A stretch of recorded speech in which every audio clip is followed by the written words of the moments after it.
लेकिन हमारी मान्यताएं उनके साथ टिकी हुई है। इसलिए मुझे लगता है कि हम चीजों को जब देखते हैं, लेकिन जो दूसरा पक्ष है कि हम दुनिया में जिन चीजों को पहुंचा सकते हैं वो आसानी के साथ में अगर कहीं से उद्योग के रूप में या सप्लाई चेन के रूप में कहीं मिल सकती है तो वो सिर्फ और सिर्फ भारत हो सकता है, जो तेजी के साथ अगुवाई कर मांग और पूर्ति के इस अंतर को बांट सकता है। आज यहाँ पर बैठे हुए लोगों को सिर्फ इसलिए नहीं कि हम क्या खाते हैं या हम क्या बनाते हैं, हमको उससे तेजी के साथ अगले कदम के बारे में सोचना होगा कि एक इंडस्ट्री के रूप में हम क्या मांग और पूर्ति के इस अंतर को भर सकते हैं। और जब मांग और पूर्ति के अंतर को भरने की बात होगी तो सिर्फ देश में नहीं होगी, तो निर्यात होगा। जब निर्यात होगा तो उसके पैरामीटर्स होंगे, पैरामीटर्स में मदद करने वाला कौन होगा, तो फिर एपीडा और एफएसएसएआई दो ऐसे महत्वपूर्ण वो हिस्से हैं जिनको तय करना होगा। मैं पूछ रहा था क्या हम अब तेजी के साथ में कुछ पैरामीटर्स को बनाने के बारे में सोचेंगे। मुझे लगता है कि ये डिस्कशन जरूरी है। हम कंप्लायंस को कम करके इस इंडस्ट्री को किस तेजी के साथ में ग्रो कर सकते हैं, हम इसकी ब्रांडिंग और मार्केटिंग के बारे में क्या सोच सकते हैं। दुनिया में ऐसा नहीं है कि हमारा भारतीय खान पान पसंद नहीं किया जाता, दुनिया में सबसे ज्यादा पसंद किया जाता है भारतीय खान पान, लेकिन उसके बाद भी हमारे पास कोई ऐसी कंपनी नहीं है भारतीय जो दुनिया में नाम रखती है फूड प्रोसेसिंग के मामले में। कारण छांट दिए गए, सरकार ने माना कि मार्केटिंग और ब्रांडिंग में हम पीछे हैं और जो हमारे पास में साइंटिफिक पैरामीटर्स होने चाहिए उसकी कमी है। और फिर फूड लैब के बारे में बहुत तेजी के साथ काम हो रहा है। जो भी पैरामीटर्स होते हैं दुनिया के, वो पूरी दुनिया में एक से नहीं है।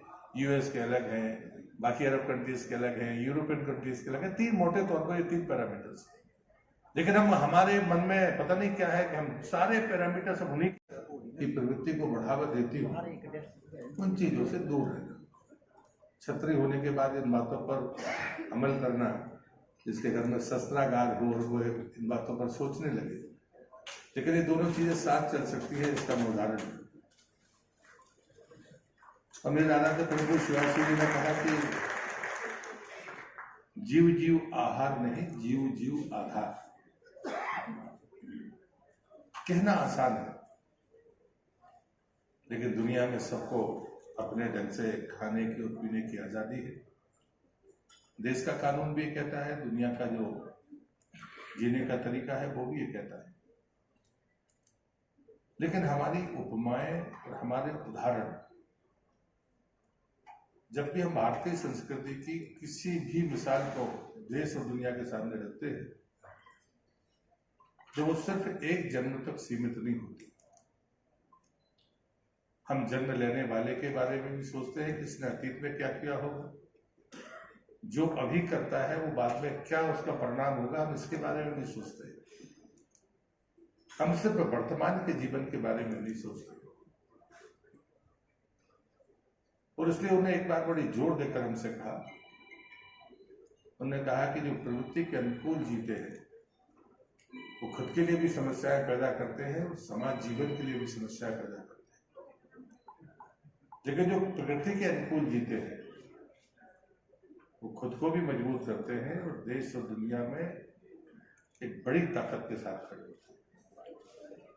अब इससे भी कई बार लोग कहते हैं ये कष्ट है, ये कष्ट शारीरिक हो सकता है, कुछ समय पर तिरस्कार का हो सकता है, लेकिन आने वाली पीढ़ी के सर्वाइवल के लिए, आने वाली पीढ़ी के सुखद और संतुलित जीवन के लिए कुछ चीजें हमें छोड़नी होंगी, तब जाकर वो सर्वाइवल होगा। आपके अपने कोई विकल्प ही ना हो, हम नहीं कर सकते।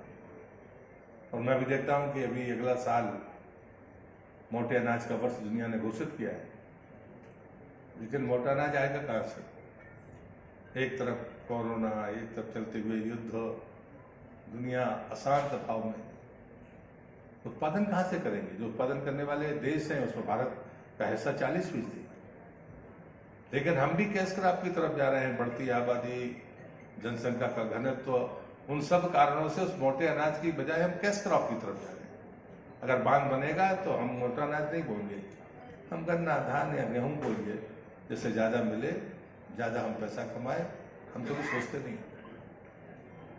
अब ये कंट्रोडिक्शन है, इसके बीच में संतुलन बनाना ये बड़ी बात है। जो टास्क आप लेकर यहाँ पर बैठे हैं वो तो और भी कठिन है। हमारी भारतीय परंपराओं में से अनेक अवसर है, अनेक ऐसी धाराएं हैं जो हमको आहार के संयम की तरफ पूरी ताकत के साथ अपने धार्मिक मान्यताओं की दृष्टि से, बाकी दृष्टि से करती है। कोई कहता है शाम को मत खाइए, कोई कहता है कि जमीन के नीचे का मत खाइए, मतलब 10 परंपराएं आपको मिल जाएंगी। वैष्णव परंपरा और भी है जो और भी कठोरता के साथ कहती है, वो तो मांस से ज्यादा खराब लहसुन प्याज को मानती है। हो सकता है, हम इस बहस में नहीं पढ़ना चाहते, लेकिन अगर हम इन बातों को मानते हैं, लेकिन ये सच है कि कोई भी भारत की धरती पर पैदा हुआ कोई भी धर्म हो या दुनिया का धर्म, वो उपवास को सब अच्छा मानते हैं। खाली पेट रहकर साधने करने वाली प्रवृत्ति को सब अच्छा मानते हैं। ये तो सच्चाई है, एक रूपता तो है। इस सब के बावजूद भी कि लोग इतनी सारी बातें करते हैं, लेकिन इन बातों के मामले में हम शायद एक हैं। और इसलिए मुझे लगता है कि हम सब इस बात के लिए यहाँ पर आज आवाज उठाने के लिए, कुछ करने के लिए यहाँ पर उपस्थित है। हम बड़ी सामान्य बात शब्दों में कह देते हैं, जैसा हम खाएंगे वैसा हम सोचेंगे, जैसा हम सोचेंगे वैसा हम करेंगे, जैसा हम करेंगे वैसे हमारी आदत बनेगी, जैसी हमारी आदत बनेगी वैसी हमारी नीयत होगी, जैसी हमारी नीयत होगी वैसी हम कुछ करने वाले हैं। तो मुझे लगता है कि ये तो बहुत सामान्य चीजें हैं। ये चीजें कोई मैं पहली बार कह रहा हूं ऐसा नहीं, लेकिन दुनिया में जो परिवर्तन आ रहा है, उस परिवर्तन में भारत अगुवाई करने की स्थिति में। उसके कारण है कि हमारा स्वभाव, हमारी आदत, हमारा संस्कार, हमारी जीवन शैली में जिन पैमानों को कहा गया उनको हम माने या ना माने, लेकिन हमारे दोनों के सम्मिलित प्रयास से आज का दिन एक बेहद महत्वपूर्ण दिन है। तो खुशी की बात यह है कि इस डायस पर जो लोग बैठे हैं उनकी भूमिका बहुत महत्वपूर्ण है। यदि मैं कहूं कि आज हम शायद एक ऐसी शुरुआत के संवाद के लिए यहाँ पर एकत्रित हैं जो दुनिया में एक बड़े परिवर्तन की अगुवाई कर सकता है। मंच पर उपस्थित सचिव अर्पिता डॉक्टर सुधांशु जी, PBFIA के प्रमुख जिनने मुझे इस कार्यक्रम में आने के लिए चर्चा की थी, संजय सेठी जी, अचाई से जो हमारे लिए बहुत महत्वपूर्ण एक आगे के काम में मददगार होंगे, नौशी शर्मा जी, फिक्की से अभिनव सिंह जी, गुड फूड से अभिषेक सिन्हा जी, हमारे नेटम के डायरेक्टर सिद्धू वासुदेव जी, हमारे बीच में एक महिला प्रतिनिधित्व है जो हमने इस बात को उनको मेहमान भी कह सकते हैं, सुश्री रिचिल जैक्सन जी, आशु फाके जी, उपस्थित सभी भाइयों बहनों। जब प्रतिनिधिमंडल मेरे पास आया था तो मैंने उनको दो बातें कही थी। पहली बात मैंने कही थी कि व्यक्तिगत तौर से मैं आपका आंख बंद करके समझता हूं, क्योंकि जीवन में जो आहार का संयम है वो मेरे गुरुदेव की कृपा है।